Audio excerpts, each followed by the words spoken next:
Jesus, Son of David, have mercy on me. This is different than saying, Jesus, I'm rubbing the lamb, give me what I want. This is approaching Christ with humility. He's calling out, he's saying, Jesus, Son of David, and Son of David is the title of the Messiah. He's saying, I recognize that you are the Savior, that you are sent from God, you are the Son of God. Jesus, Son of David, have mercy on me. Sounds very different than how the disciples approached him. That said, hey, give us what we want. Promise that you're going to do exactly what we tell you to do. And this man just says, have mercy on me. I don't deserve it. I can't command you. I'm not in charge. You're in charge.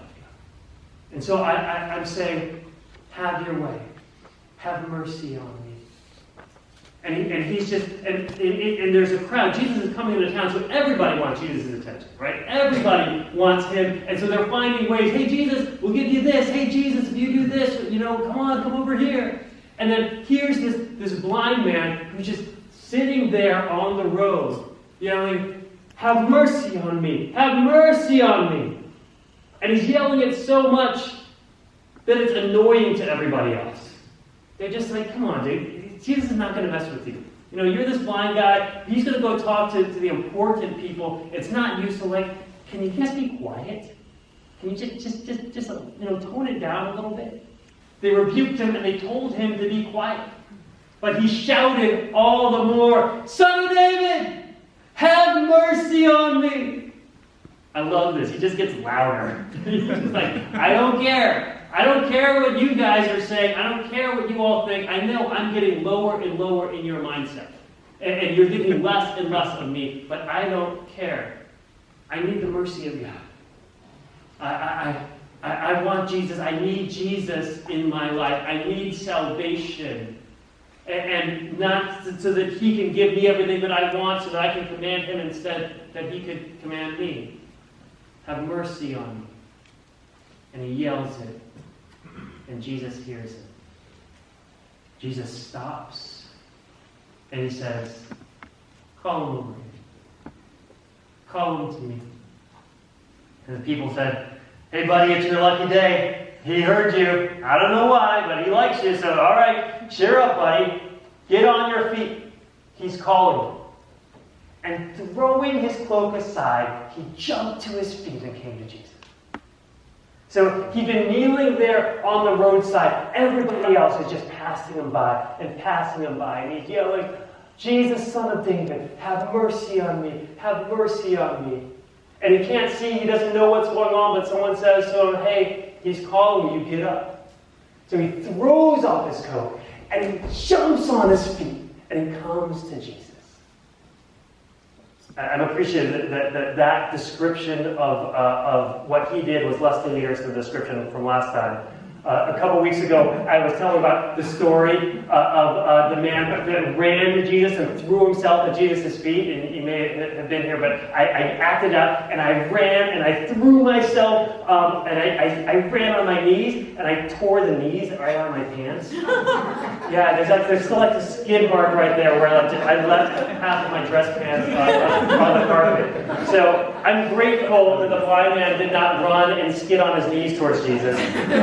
He just jumped up and he came to Jesus. And he comes to Jesus, and this is what Jesus says to him. What do you want me to do?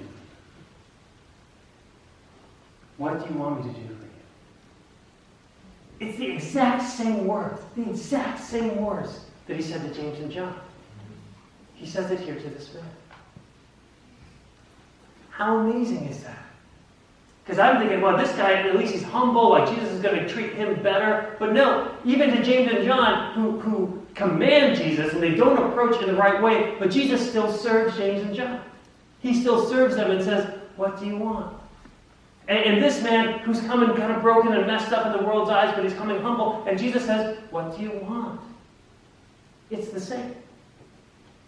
You don't have to do things perfect. Even if you approach God in an incorrect way, he still loves you. He still forgives you. He's glad you came to him. He's going to say, what do you want? I want to serve you. God of the universe, all-powerful. He is the master. We are the slaves. And yet, we come to him and he says, what do you want? I want to serve you. How amazing is that? And what does the blind man want? He wants to see. Right? Seems pretty straightforward. The blind man says, well, Rabbi, if I could only have one wish, I want to see. That's what I want. Although I think there's actually more behind that. I think it's more than just I want physical sight.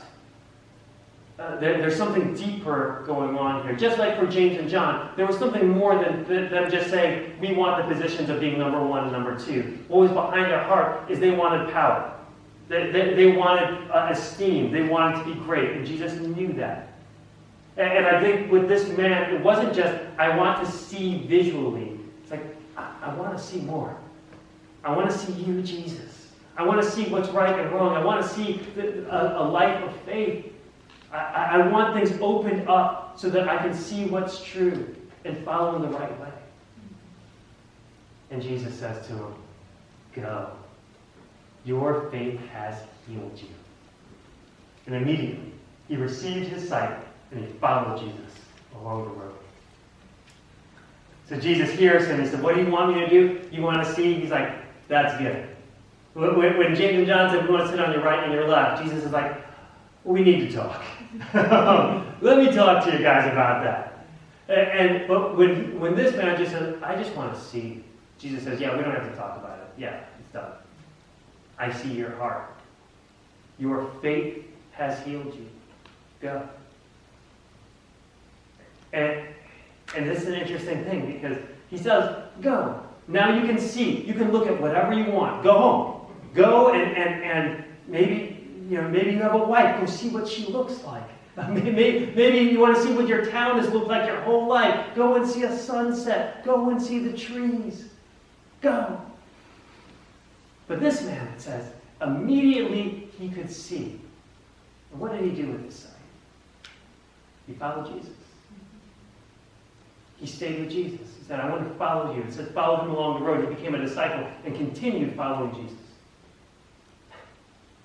It's like, you can see now whatever you want. And the man says, I want to see you, Jesus.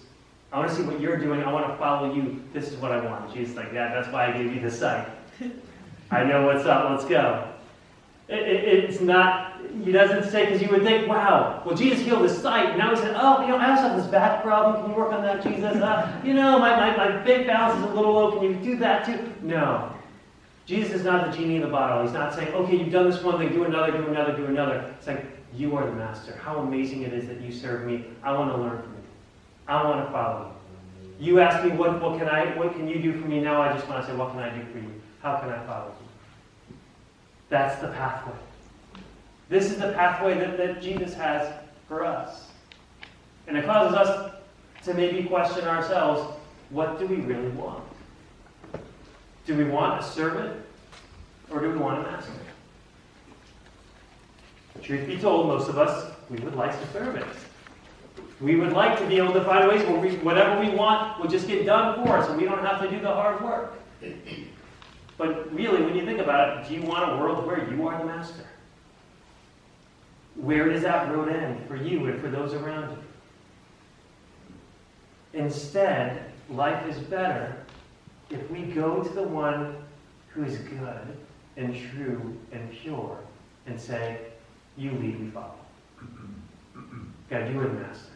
What do you want me to do for you? And yet, when we enter into that, then we say, all right, God, you're God, I'm not. I believe in you. I trust you. I follow you. And then he comes to you and he says, good. What do you want? We're like, whoa, no. I just said that I'm going to serve you, God. And God says, yeah, I know, but I want to serve you too. I love you. I care for you. How can I work in your life? I want to do the very best life possible for you. Better than what you want for yourself. I'm going to work in you.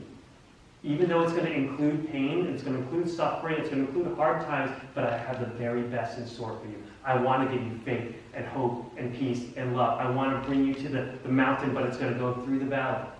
And I'm here to serve you. What do you do with that? How do you respond to being served by the master?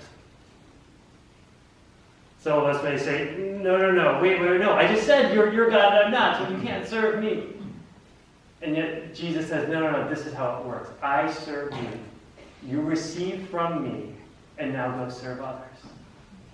That's the example that he's setting for us to live out. He's saying, if you want the best life, this is it. Receive and give. Receive from me and give to others. It's everything flipped and upside down in our lives.